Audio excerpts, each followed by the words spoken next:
imagine a world na you're not bound by what's out there in the market. Imagine a world where instead of, you're limited by buying something that, in a shop. Let's say if you want to buy a cell phone or a car or something, your only options are there, diba? So, example, let's say if I were to buy a cell phone, ano ba yung pinaka-high-end cell phones right now are probably an iPhone 7. Or kung, huwag na lang kayo masaktan, pero kung gusto mo na excluding cell phone, pwedeng Samsung. So, but bottom line, again, but those are the options right now in the market, diba? There's limited options. Paano, for example, if I want something different? Now, I'd like you to imagine a world of an alternate universe, wherein instead of buying a Samsung or an iPhone or something, I want to buy a flip phone, pero ibang klase, parang balisyo. Possible siya. Or, gusto ko na, I'm not advocating gun use, FYI, but the bottom line is if I want to have a phone that functions both as a phone and a gun, if I want something like that, pwede. Right? And what if, for example, gusto ko na something cute, I want a Mickey Mouse cell phone. Pwede rin. Now, in the furniture side, let's say I want to come up with a very futuristic looking, table and chair, pwede mo naman siya makuha. And also another thing, instead of having a doorknob, it's a hand knob. Diba? You can be very imaginative with what you want. No? And the beauty of it is that ikaw lang meron sakali. And it doesn't always have to be something unique. It could be something, diba, I'm sure you've encountered situations wherein may nakita kang suot ng isang tao. Tapos like, gusto ko makuha yan. Pero hindi mo alam kung saan hahanapin. Hindi siya common. Where do you find it? Let's say you're looking for, let's say, some jewelry, then you can actually have it copied. Diba? You can have it copied. Diba? Sometimes I know it also comes into a situation wherein naglalakad kayo. Suot kayo damit, whatever, jewelry. Then meron kayo nakasalubong. Tapos yung suot ng nakasalubong mo exactly the same as what you're wearing. Diba? Well, how does it make you feel? Diba? Parang medyo awkward. Parang common lang pala yung sinusuot kong damit. Diba? So, it's different. It could be jewelry. It could be a common shades that you don't know where to find. Pumunta ka sa optical shop, be able to find it, right? So now, that's the alternate universe, diba? So if you go back in the, let's say, the 1850s, before 1900, nung wala pang mass production, wala pa si Henry Ford, he did not discover the assembly line process. So when you manufacture mga kotse, isa-isa. And back then, for example, you wanted a hammer, or you wanted a sword, something a long time ago. Saan ka punta ka sa blacksmith, di ba? And of course, they're gonna customize something for you para magkaroon ka ng yung gusto mo. And of course, mass production has contributed a lot to us. Imagine mo, 40 years ago, 50 years ago, not a whole lot of people flew airplanes. Ngayon, very common. Your parents fly airplanes, you go to Hong Kong, you go to Singapore, you visit. But 50 years ago, it wasn't like that. Diba? It was a commodity, and it was not a commodity. 100 years ago, not a whole lot of people had cars, right? And that's kind of like that's what mass production has done for us. It has brought down the cost of goods significantly, such that lahat kayo may cellphone, lahat ng gusto nyo meron kayo because of mass production. It has lowered the cost. And of course, on the flip side of it, as I mentioned, 1800s, wala pa lahat yung mga ganon. So what does 3D printing bring to the picture? It's actually somewhat of the best of both worlds. You can have customized items, but at the same time, it's produced in a lower cost aspect compared to how it was a long time ago. So the 3D printing industry is actually provides you a paradigm shift in your thought. It's not, when you buy products, you're not thinking about what's out there in the market. you can think about something, you can be very, very imaginative, and when you think it, you can have it. That's what 3D printing will be able to bring to you. So it's like an iceberg. Pag nakita mo on the top side, you probably see a small island na parang ice. Pero imagination is boundless. Diba? You can think of anything and you can have it. That's what it does. Anyway, to start my presentation, ito icebreaker lang yan. So before I talk about 3D printing, usually it has to be preceded by both, you have to have a 3D file to be able to print. And of course, if you want a physical object to be digitized, you do 3D scanning for that. So I'll talk about the two aspects first. So in scanning, what is scanning? It's basically converting physical form to digital form through a point cloud. So this is what a point cloud looks like. So essentially, a point cloud is just a point in space na pag pinagsama-sama mo, it looks like an entire object. Okay? So one type of scanner is called a structured light scanner. So essentially what it does is that it projects a pattern in an object, and any distortion in that pattern will reflect on a point in a point cloud. That's what it does. And so this is what a point cloud looks like, diba? Pag nag-scan ka. Now, advantage of a 3D scanning system is that, of course, naturally, it's essential for non-geometric detailed objects.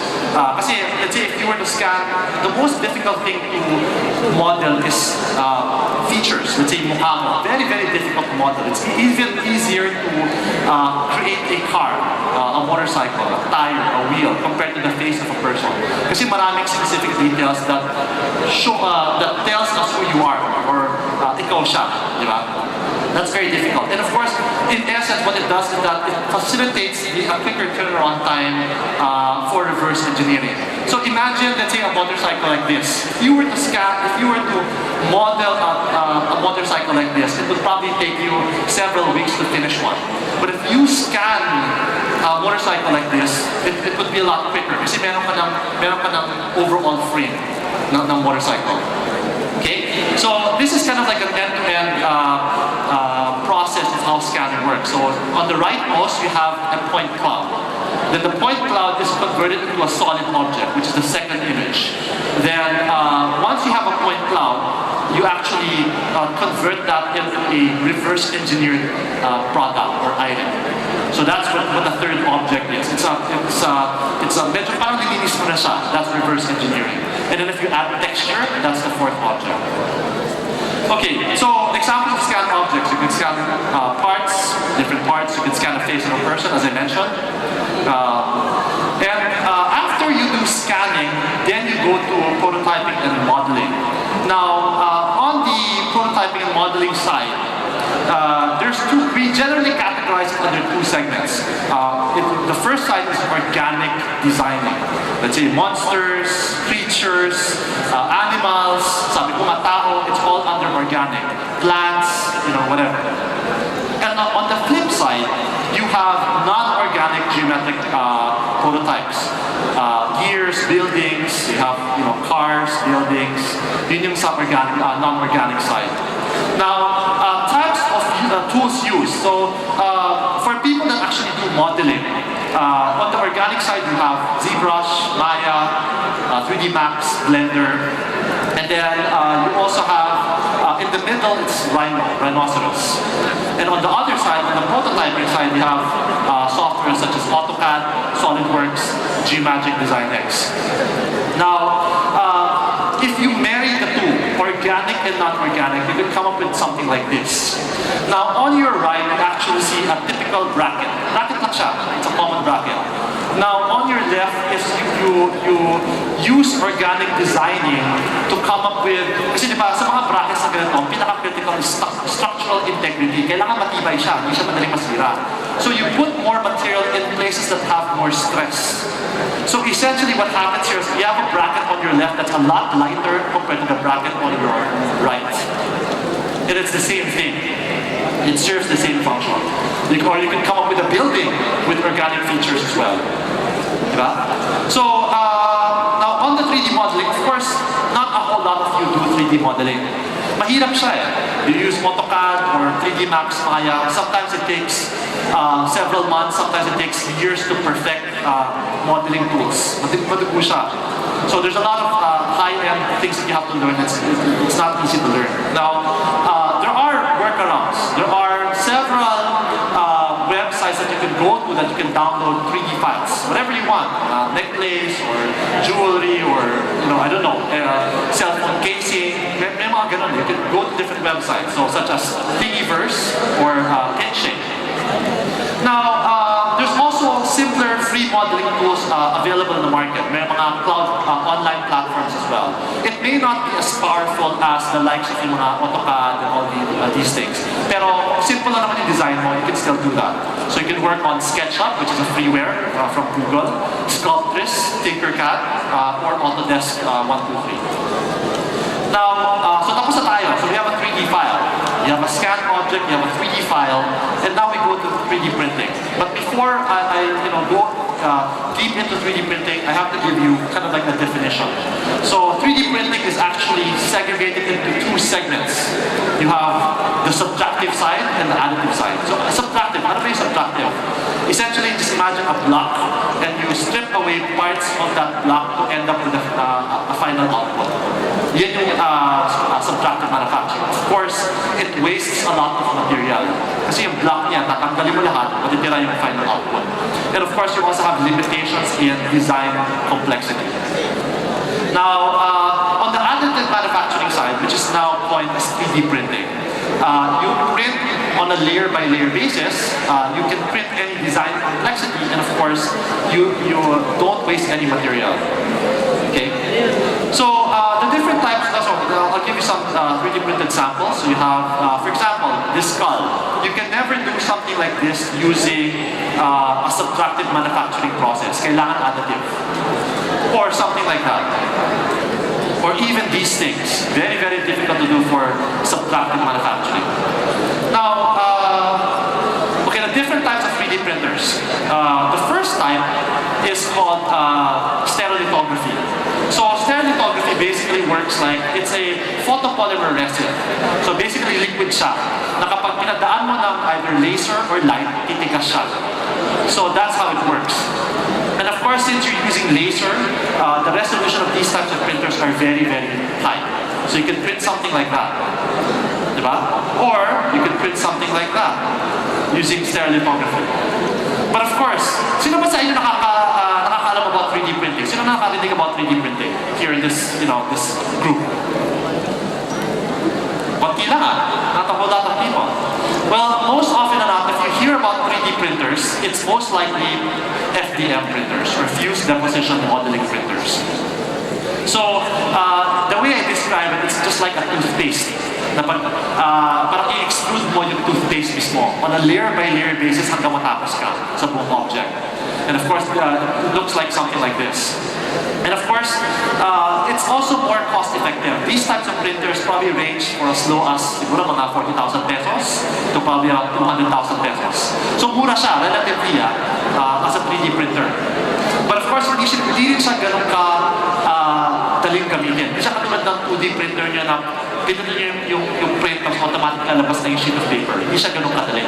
However, eventually it's going to arrive at that situation. Right now, it's actually still very difficult to use a 3D printer. Now, these are the outputs, different color filaments, of course. And the other type is called laminated object manufacturing.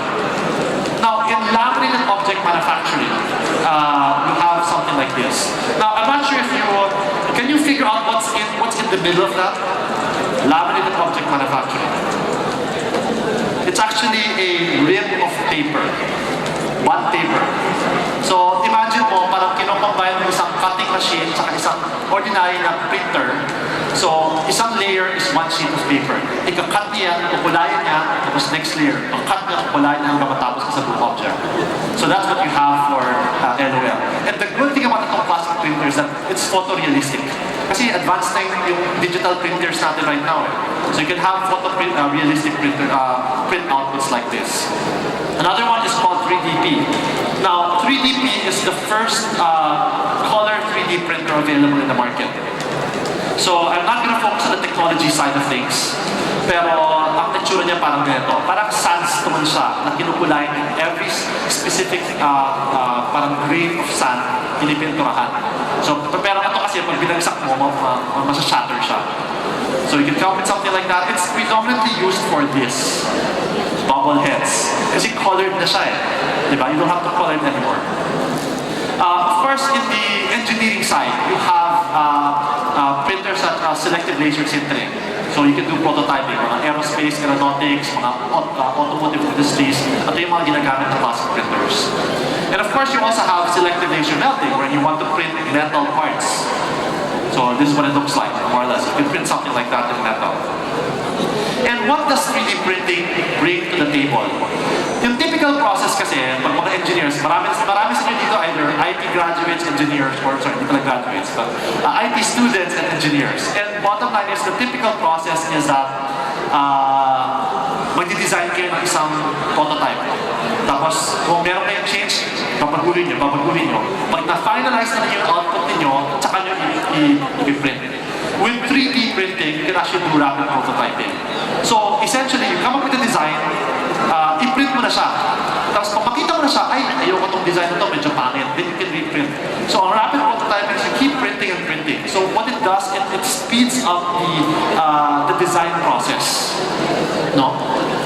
So this is a new technology. This is called flip technology. So the video on your left is actually 7 times faster than ordinary speeds. Now, the difference with flip technology is that you, instead of printing on a layer-by-layer basis, you grow it. You grow the object. So, of course, when you grow it, kasi usually pag nag-print on a layer-by-layer basis, nakikita mo yung mga lines eh. So, when you grow it, wala ka na nakikita lines. And of course, the advantage of that is kahit anong orientation. Yan ang hirap kasi sa 3D printing. Pwede nakatayo, pwede nakahiga, pwede nakatagilid. You can print in different orientations. Iba-iba yung output mo. So with this type of technology, wala ka na pakialam. It's all the same kasi you grow it. And it uses both laser for curing resin and oxygen to inhibit the curing process. So imagine mo, the video on the left is a 1-minute video. So times 7, it's a 7-minute video. So for a 2-inch by 2-inch na sphere, it takes 7 minutes to print. Ang problema sa 3D printing right now is that it's very slow. Yung same object na yan, pag pinrint mo under normal printers, it takes probably an hour to 3 hours time just to finish an object like that. With this technology, and of course there's more advancements coming in. There's going to be a lot more of that. Okay. New developments in 3D printing. Kasi the 3D printing is not new. Dumating siya back in the early 80s. So what's going to happen right now is there's going to be a lot of patents that will expire. So anong magagawa ko doon kung nag-expire patent? It means that more companies are going to start developing 3D printers in the future. All different technologies. Kasi nawawala na yung mga patent eh. You can now copy technology that's free in the market and then you can modify and innovate. Also, FDM printing is usually the simplest process. Now you can actually print food or chocolate to be specific, or you can print sugar, right? Or instead of extruding plastic, you extrude cement, so you can print a house. It's a lot quicker than doing it manually. Now, there's also, although hindi pa right now, it's not available in the market right now. It's probably 5 to 10 years from now. Pero 5 to 10 years from now, for example, kailangan mo ng kidney transplant. Kaysa maghihintay ka pa ng donor para magbigay sa'yo ng kidney, now, using your cells, you can actually print your own kidney. And of course, ang problema sa mga parts like this is that may rejection.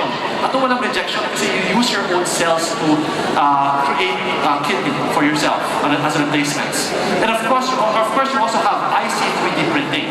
Since ako electronics engineer graduate din ako, so integrated circuits. So you can now come up with printing conductive and non-conductive materials together. Diba, usually ang style is may PCB kayo, mag-etch kayo ng conductive material para magawa kayo ng circuit board. So ngayon, why not print both conductive and non-conductive materials together? Just see the potential of what that can bring to us. So So, daming potential. And it may not only be conductive and non-conductive materials. Pwede rin naman flexible and non-flexible materials. You can, different properties of materials. So, essentially, you can play around with it. Marami kang pwedeng gawin. And of course, lahat kayo, so I would think you all are probably within the range of 19 or 18 to around 22, 23. So in the early 90s, early to mid-90s, wala pang Globe Telecoms, wala pang Smart. Lahat kasi yun mga digital cell phones. Back then, we had Tiltel. I'm not sure kung Nextel is analog, pero Tiltel is analog. Now, all the 3D printers right now are analog-based. But there will be a time where it will go into the digital phase. So, di ba, pag bumibili ka ng printers, usually, ang titignan mo, ilang pixels yung printers na kaya gawin para makita mo kung gano'ng ganda yung quality. Now, in 3D, it's called voxels. So, in the future, there will be a time where the printers are printing in digital, not analog, which will make the quality a lot better. Reverse engineering. So now in terms of applications, ano bang pwede gawin sa 3D printing? There's so many things that you can do with 3D printing. So many things, endless. Reverse engineering is a common application. You know, you scan a specific part, you prototype, once you scan it, the one on the left is the scan object, then you do reverse engineering to finish the entire object. You can have industrial, you can use 3D scanning for quality control processes. When you come up with things like this, di ba, gusto mo malaman, nag-meet ba ng tolerances yung specific object na minamanufacture ninyo? And with a heat map, you can find that out. You scan it, malalaman mo pag green, tama, pag red, sobra, pag blue, baka kulang. So you can use that for quality control processes. You can also do print cast molding. Now, if you want to print, let's say, 20 pieces, 100 pieces, instead of printing, 3D printing 100 pieces of an object, and hindi naman ganun kamura 3D printing, you can actually print cast molds instead. And then from the cast molds, then you can print, it's cheaper kasi ito yung typical process of mass production right now. Usually cast molding yan. So you can print, create something like this if you have a design. Okay? You also have replacement parts. Typical. Kung nasiraan ka ng isang certain part, pa-scan mo siya, when na-scan mo, you can print it. Right? Or something like this. Or that. Or this. Or this one. Kung bilaroan ka na robots, and you have the shooting fist, nawala siya or something, you can print something like that as well. Or an ATM machine, slot. Sample scale models. Naturally, pag meron ka malalaking objects, you want to use it for demonstration purposes, you can scale it down. Para medyo maliit. No? You can scale down certain parts for presentation. You can do something like this. Museum restoration. Now, marami tayong artifacts right now. And as you know, due to oxidation, usually lahat ng mga artifacts nag-deteriorated. Ng kahoy, nabubulok. And how do you capture the design, the artistry? Sayang di ba? It's a 400-year-old whatever object. So you can actually do 3D scanning for that. You can capture both the shape and the texture of the object. And in the future, when we have very advanced 3D printing technology, pwede mo na siyang i-replicate as is exactly. It's gonna happen. Medical reconstructive surgery. We can do something like that, or something like that. And they do it for advanced hospitals, clinics abroad. They do that. Architectural scale models. Diba, the typical way if you want to assemble a scale model is that isa-isahin mo lahat yan eh. May acetate ka, may kahoy ka, may whatever, na-assemble mo from scratch. It's very time-consuming, tedious, and very difficult to replicate. In the future, you can actually just do something like this. Everything can be 3D printed once you have a 3D model. Diba? So we even 3D printed a church here in the Philippines. We also have, for general applications, ito yung mga personal stuff, hindi na ito business. But personal stuff, pwede mga toys, pwede posable figurines. Actually, pag posable figurines, kailangan lahat. Yung torso, yung kamay, yung ulo, lahat yan printed separately. Then you can combine them into one part, one piece. Okay, sorry, matapos na ako. So, anyways, you have that. parts, you have a wooden Mother Mary na pwede mo i-print into a smaller scale in plastic. You can do jewelry, again, you can do it for your own purpose, or pwede mo, if you want to sell it, pwede rin naman. You can come up with your own design and then sell it. Of course, common to sa amin, mga wedding toppers, or anniversary wedding topper, or medical. Now, if you see my hand, actually, see my wrist, dito decoration. I actually have tendonitis. So usually, the advice ng doctor for tendonitis is that you cannot keep moving your wrist. So the typical way that you solve this is cast molding. Pinaplaster siya. And ang plaster problema is hindi mo siya matanggal. Makate siya. Hindi mo pwedeng basahin. With this one, it's reusable. I scan my hand. I have the exact dimension of my wrist. Then I can print another object. That will be the exoskeleton of my wrist. Diba? You have customized parts. You can make it bigger, longer, fatter, thinner, bahala kayo. Or again, I do not advocate guns, pero it can be used for guns. It can be used for parts of guns. Customized parts, customized parts. Other general application, mga thesis projects pwede rin gawin. You can also do it for fashion design, mga clothes. Again, there's still limitations. Now, digital archiving. Usually, if you're a dentist, I'm not sure kung may dentistry professions pa dito or courses. Anyway, di ba usually, if you have a teeth impression, pag pasyente mo siya, you have to keep storing it. So instead of storing it, you can actually scan it para may digitized copy ka na. So in the future, if you want to look at it, nasa computer mo na lahat. So you have a digitized 3D model. And then if you want to print it, mabilis lang. Homeware. Let's go ahead. This is a PMA ring. For example, this was for a 60th anniversary party that they had. So the ring is actually the one on your right. So binalo up namin siya. Personalized items, executive giveaways. You can even have bobbleheads as well, is common. Or that. Yeah. You can also have scale models, like something like this. So in summary, it's actually a great time to be part of Generation Y. Because you literally have the whole world ahead of you. You have all the tools, whether it be in 3D printing or other technologies, you have it. You have the internet to research, you have all these different platforms that you can use. And it's just a matter of thinking differently or thinking boldly. It doesn't always have to be that you work for a big company and all that. You can start your own enterprise. You can start your own business. You can be imaginative. Like, Steve Jobs always says, think differently, which was a motto of Apple a long time ago. And then, this is what I'm very confident of. In the early 80s, it was Steve Jobs and Bill Gates. The disruptive industry back then was the computer age. In the mid-90s, it was the internet age. 3D printing will be a disruptive technology. Probably not now, but in the next couple of years, it will be a disruptive technology. We will not be limited by choices. You'll not choose between 20 cell phones, 15 cars, but it will be unlimited. Gusto mo, a car with wings or something. You can be imaginative.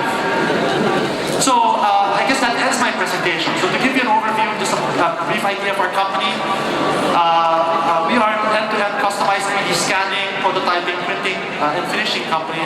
And we also sell printers and scanners as well. We have shops in different malls. We have a shop in Galleria and a shop in Robinson's Malate. And also, please like us on Facebook to get a chance to win a bobblehead. Now, the bobblehead is typically 3,000 to 5,000 pesos. So just show us that you've liked us on Facebook and you'll be included in the raffle. That's it. Thank you.